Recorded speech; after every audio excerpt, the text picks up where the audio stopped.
ताजा स्थिति है कि कोरोना पॉजिटिव पहले की अपेक्षा भी कम मिले हैं। 699 पॉजिटिव केस मिले हैं, जिसमें कल का जो मृत्यु दर है वो 12 की रही है। जो बिलासपुर में कुछ 2 मरीज मर रहे हैं। उसके बाद देखा जाए तो जिला प्रशासन की तरफ से काफी अच्छा यहाँ प्रबंध किया गया है कोविड मरीजों को लेकर। और रही ऑक्सीजन की बात, तो ऑक्सीजन की यहाँ ऐसा कोई दिक्कत है नहीं, परिजनों को यहाँ भी कोई दिक्कत नहीं है। मरीजों को लेके मतलब किसी भी प्रकार की यहाँ पे समस्या कोविड को लेकर नहीं है। जी बिल्कुल। इसके अलावा प्रशासन की और शासन की हम बात करें, प्रधानमंत्री ने भी कहा है कि लॉकडाउन आखिरी विकल्प है हमारे पास, ऐसे में जनता को ही जागरूक रहना होगा, अपने घरों में रहना होगा, यदि आवश्यकता ना हो तो घर से बाहर ना निकले। तो क्या जनता कोरबा में इन तमाम कोविड गाइडलाइंस का पालन करते हुए नजर आ रही है आपको? बताना चाहूंगा कि जिला प्रशासन के जो सख्त निर्देश हैं उसको बिल्कुल आम जनता उस चीज को फॉलो कर रही है, उस चीज को मान के चल रही है। विशेष वस्तुओं के लिए ही क्या है घर से बाहर निकल रहे हैं पब्लिक जो है, और बेवजह जो घूमने वाले हैं पुलिस प्रशासन के द्वारा लगातार उनके ऊपर सतत कार्रवाई की जा रही है। बीच रोड में, बीच चौराहे में उनको उठक बैठक भी कराया जा रहा है। आप देख सकते हैं कि कुछ दिनों से लगातार चलानी कार्रवाई भी की जा रही है। जी, इसके अलावा आपसे ये भी जानकारी चाहेंगे कि जो भी ताजा अपडेट है उसके हिसाब से यदि मास्क का प्रयोग व्यक्ति नहीं कर रहे हैं तो क्या उन पर कोई कार्रवाई, चालानी कार्रवाई हो रही है? जी बिल्कुल, उसमें चालानी कार्रवाई की जा रही है। कोरबा शहर में ही एक व्यक्ति के द्वारा अवैध रूप से मतलब खाद्यान्न सामग्री बिक्री की जा रही थी, उसके ऊपर कार्रवाई की गई है। इसके अलावा ऑक्सीजन सिलेंडर को लेकर यदि कोरबा के हालात की हम बात करें तो क्या कुछ हालात हैं? नहीं, कोरबा में ऐसे देखा जाए तो सिलेंडर की कोई कमी नहीं है। जी, पर्याप्त मात्रा में ऑक्सीजन सिलेंडर उपलब्ध है। और जितने भी यहाँ प्राइवेट संस्थान है उनको सख्त कलेक्टर मैडम हिदायत दे दी है गई है कि किसी भी प्रकार की कोविड मरीजों को लेकर किसी प्रकार की कोई भी दिक्कत या समस्या नहीं आनी चाहिए। जो ACCL है चाहे बाल्को है, सबको कलेक्टर मैडम एक ही शब्द में समझा दी है कि कोविड मरीजों को लेके हमको किसी भी प्रकार की कोई परेशानी या उनके परिजनों को कोई परेशानी नहीं होनी चाहिए। जी, सीताराम कुशवाहा भी हमारे साथ जुड़ चुके हैं, हमारे संवाददाता, और विदिशा से जुड़े हुए हैं। जी सीताराम, यदि विदिशा की हम बात करें तो क्या है ताजा हालात कोरोना अपडेट को लेकर, कितने मरीज बढ़े हैं और क्या कुछ मौतों का आंकड़ा आज सामने आ रहा है? मैं विदिशा के बारे में आपको बता दूं, लगातार विदिशा जिले के अंदर कोरोना अपना विकराल रूप धारण कर चुका है। लगातार कोरोना अपना पैर पसार रहा है। अभी ताजा ही यदि मैं अपडेट की बात करूं तो कल ही जिले में 330 केस जो हैं वो कोरोना पॉजिटिव एक्टिव केस से आए हुए हैं। यदि हम पिछले 2 दिनों की बात करें तो 778 जो केस हैं वो पिछले 2 दिनों के अंदर कोरोना पॉजिटिव केस आए। मरने वालों का संख्या निरंतर बढ़ रहा है। 2 दिन की बात करें तो 36 लोगों ने कोरोना पॉजिटिव ने दम तोड़ दिया इलाज के दौरान। जी, इसके अलावा जिस तरह से पूरे देश में हालात हैं ऑक्सीजन सिलेंडर्स को लेकर, उत्तर प्रदेश सरकार ने तो अब कालाबाजारी रोकने के लिए सख्ती भी दिखाई है, तो विदिशा में ऑक्सीजन सिलेंडर, बेड और वेंटिलेटर के क्या कुछ हालात हैं? जी, विदिशा जिले में यदि मैं ऑक्सीजन और बेड की यदि बात करूं तो मैं यहाँ पर पर्याप्त व्यवस्था है।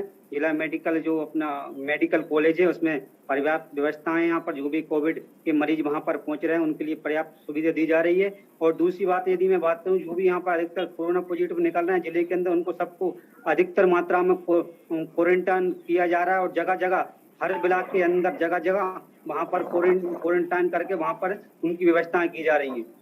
साथ ही साथ जनता की जागरूकता की यदि अब बात की जाए तो इतनी सख्ती के बाद क्या जनता जागरूक नजर आ रही है विदिशा की?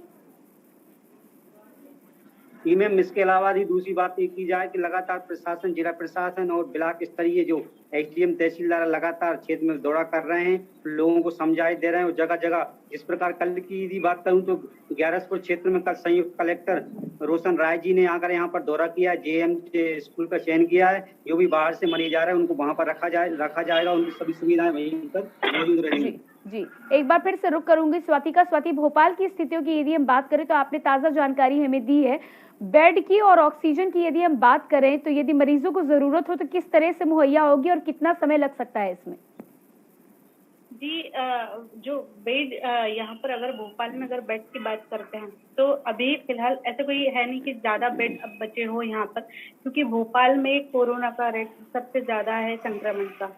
तो ऐसे में जो बेड जो है जो सुनिश्चित किया गया है, तो उसके तहत एक कोविड कंट्रोल रूम बनाया गया है, जिसके थ्रू आपको पूरी जानकारी, आपको बेड कहाँ पर कितना उपलब्ध है, ऑक्सीजन कहाँ आपको मिल पाएगा, इसकी जानकारी वहीं से आपको उपलब्ध हो पाएगी।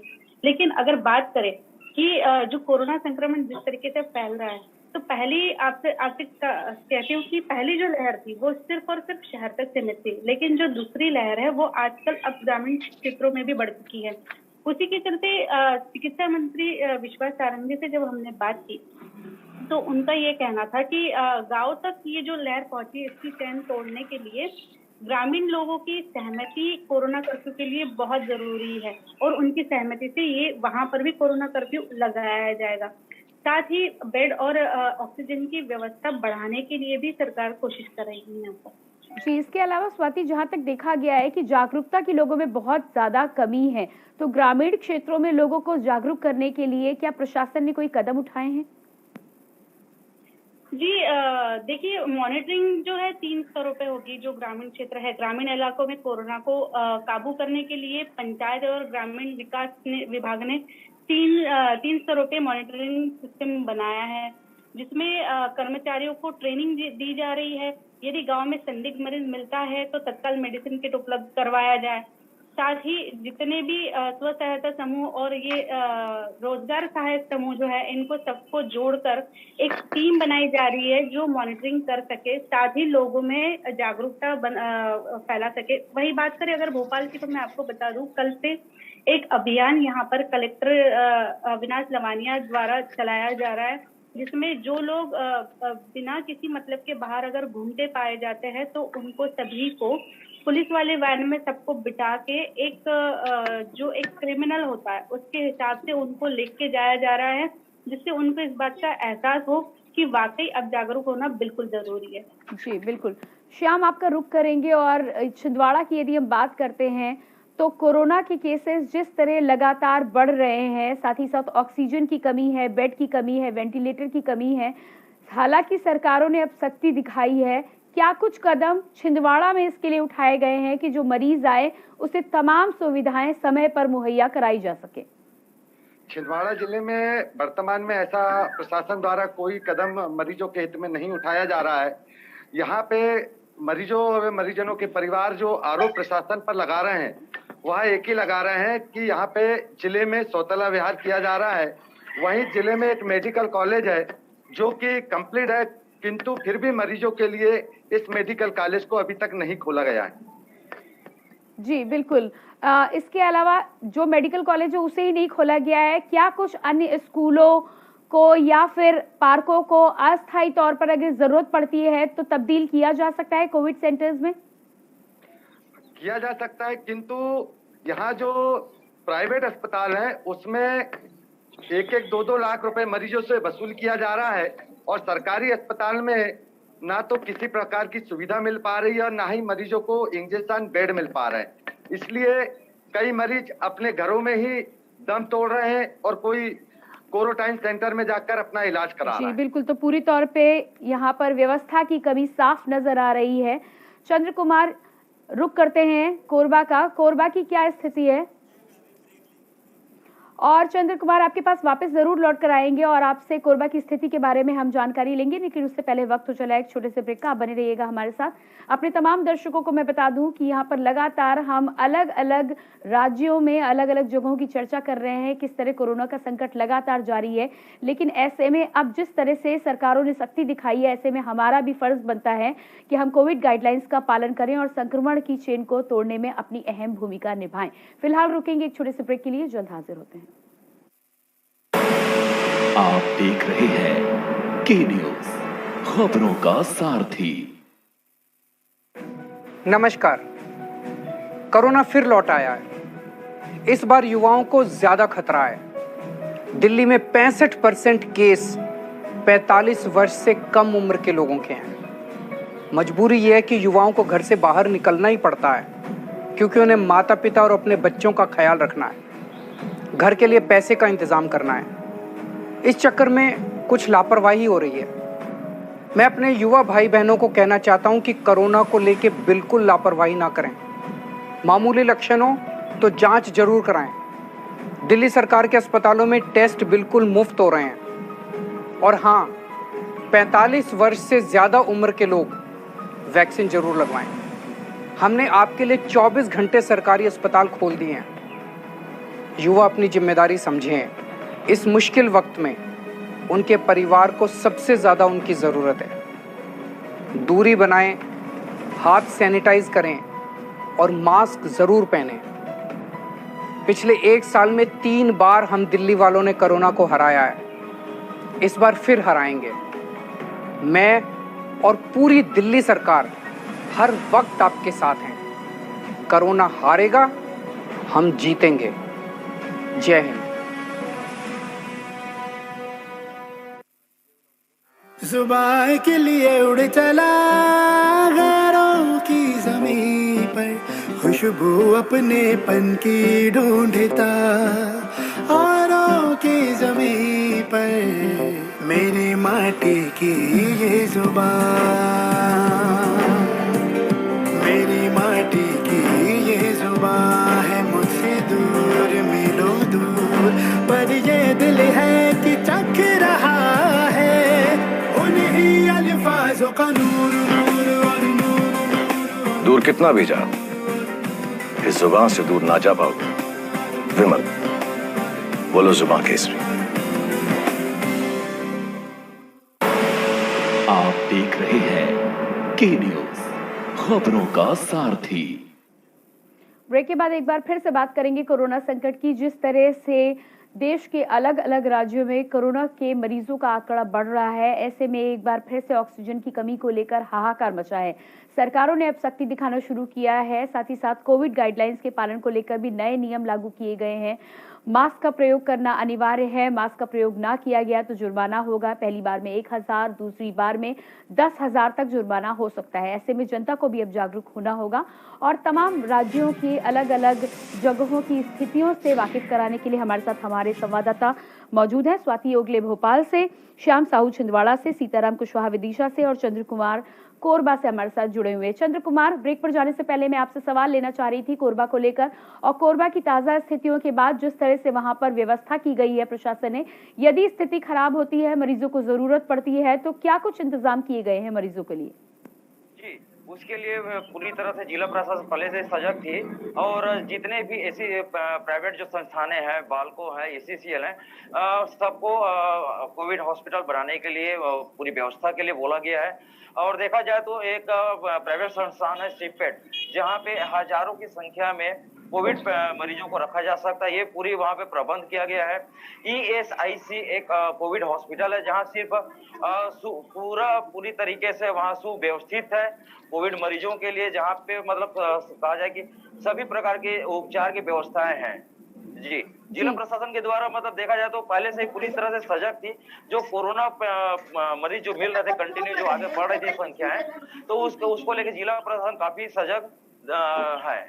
जी बिल्कुल। सीताराम, एक बार फिर से आपका रुख करेंगे और विदिशा की यदि हम बात करते हैं तो विदिशा में आपसे जानना चाहेंगे कि कोविड की संकट की स्थितियों के बीच प्रशासन ने क्या कुछ इंतजाम किए हैं मरीजों के लिए? यदि कोई मरीज आता है तो उसको किस तरह की सुविधाएं मुहैया कराई जा रही हैं? सबसे पहली बात तो ये है मैम कि कोविड जो भी मरीज आता है, कोविड का संक्रमित व्यक्ति, उसको सबसे पहली प्राथमिकता तो ये दी जाती है कि उसकी ज्यादा सीरियस ना हो। तो क्या विदिशा में पूरे इंतजाम है? और दूसरी बात, ज्यादा कोई जी सीताराम, आपसे ये जानना चाहेंगे कि विदिशा में संसाधन की क्या स्थिति है? क्या इंतजाम सरकार ने पूरे किए हैं? जी मैम, विदिशा में संसाधनों की क्या स्थिति है? क्या इंतजाम मरीजों के लिए पूरे हैं वहां पर? जी मैम, विदिशा में मेडिकल कॉलेज में सभी मरीजों के लिए जो भी कोविड के संक्रमित मरीज पहुंचते उनके सभी संसाधनों की व्यवस्था पर्याप्त है मैम। जी, इसके अलावा यदि स्थिति बिगड़ती है तो ऑक्सीजन सिलेंडर के क्या हालात हैं? क्या लोगों को आसानी से ऑक्सीजन सिलेंडर मिल पा रहे हैं या वहां पर मरीजों को खुद ही जूझना पड़ता है? यहाँ पर तो ऐसी कोई दिक्कत नहीं है। ऑक्सीजन अगर सिलेंडर की बात करें तो यहाँ पर पर्याप्त मात्रा में ऑक्सीजन सिलेंडर है और जो भी मरीज पहुंचता है उसको बराबर ऑक्सीजन सिलेंडर दिया जा रहा है। जी, और जनता की यदि हम बात करते हैं तो क्या जनता पूरी तरह से कोविड गाइडलाइंस का पालन विदिशा में कर रही है?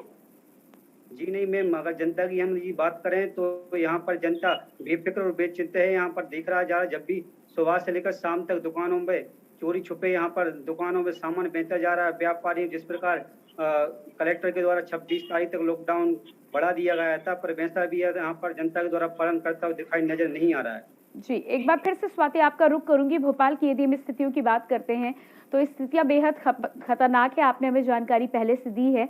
जनता इस तमाम स्थिति को बिगड़ने के बाद भी क्या कहीं से कोई जागरूकता जनता में नजर आई है आपको? जी देखिए, जनता तो ऐसे है ना, पहली लहर की ना तब जनता सुधरी थी ना अब सुधर रही है। बहुत सारे अब तो हालात वाकई बेकाबू हो चुके हैं, और जब जनता नहीं सुधर रही है तो उसी हिसाब से जो है यहाँ के कलेक्टर जो है अविनाश लवानिया, उन्होंने उसी को ध्यान में रखते हुए एक नया अभियान चलाया है। अब ये अभियान कल से चला है तो 3-4 दिनों में इसके इफेक्ट हमें दिखाई देना चालू हो जाएंगे। साथ ही अभी जो फिलहाल जो संक्रमण का जो रेट 10 जो यहाँ पर भोपाल में बढ़ रहा है, साथ ही मध्य प्रदेश में बढ़ रहा है, तो उस चेन को तोड़ना अब बिल्कुल जरूरी हो चुका है। इवन जो विश्वास सारंग जो चिकित्सा मंत्री हैं, उन्होंने ये भी कहा है कि अगर यहाँ के क्वारंटाइन सेंटर अगर भोपाल के और आसपास के इलाके के अगर कम पड़ते हैं तो शहरों के बाहर भी 19 से 20 हजार तक के 19 से 20 हजार क्वारंटाइन सेंटर बनाने की बात उन्होंने कही है। जी, क्वारंटीन सेंटर और आगे बढ़ाए जा सकते हैं। श्याम, आपसे जानकारी चाहेंगे कि ये तमाम स्थिति जो कोरोना को लेकर खराब हुई है, कहीं ना कहीं जनता भी जिम्मेदार रही है, प्रशासन से भी गलती हुई है। अब जो स्थितियां हैं उनसे आपको क्या लगता है कि सरकारें सख्ती दिखा रही हैं, जनता में क्या जागरूकता आई है और मिलकर हम कब तक स्थितियों पर काबू पा सकते हैं?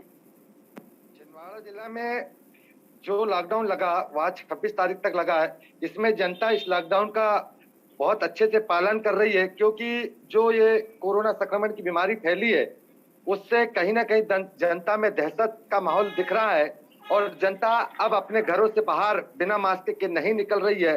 और प्रशासन भी जनता से बार बार अपील कर रहा है कि घर से बिना मास्क के ना निकले, बिना काम के लिए ना निकले। जी, इसके अलावा यदि कोई व्यक्ति ऐसा पाया जाता है जो मास्क का प्रयोग नहीं कर रहा है या फिर जो भी कोविड गाइडलाइंस के नियम है उनका उल्लंघन करता पाया जा रहा है, तो क्या कार्रवाई हो रही है? हाँ, पुलिस प्रशासन के द्वारा जो बिना मास्क के घूम रहे हैं, जो बिना काम के अपने घर से बाहर निकल रहे हैं, उन पर चालानी की कार्रवाई की जा रही है, अस्थायी जेल भेजा जा रहा है। जी, और इसी के साथ हमें फिलहाल समय की कमी का इशारा मिला है। स्वाति, आपका बहुत बहुत शुक्रिया। श्याम, आपका भी बहुत बहुत शुक्रिया। साथ ही साथ सीताराम, आपका भी बहुत बहुत शुक्रिया, और चंद्र कुमार, आपका भी बहुत बहुत शुक्रिया। अपने तमाम दर्शकों को एक बार फिर से मैं बता देना चाहूंगी यहाँ पर कि जिस तरह से कोरोना संकट के बीच पूरा देश कोरोना से लड़ रहा है, ऐसे में एक बार फिर प्रशासन ने अब स्थितियों को संभालने के लिए सख्ती दिखाने का काम शुरू किया है। प्रशासन ने तमाम ऐसी गाइडलाइंस जारी की हैं जिनका प्रयोग अब करना जनता के लिए आवश्यक है। ऐसे में अब यदि उल्लंघन करते हुए लोग पाए जाते हैं तो चालानी कार्रवाई की जा रही है, एक भारी भरकम जुर्माना वसूला जा रहा है। जनता की अब ये जिम्मेदारी बनती है कि सरकार का साथ दे कोरोना संक्रमण की इस चेन को तोड़ने में, और मिलकर ही हम एक बार फिर से कोरोना को मात दे सकते हैं। फिलहाल हमारे इस विशेष कार्यक्रम में इतना ही। ताजा जानकारियों के लिए आप बने रहिए के न्यूज इंडिया के साथ। नमस्कार।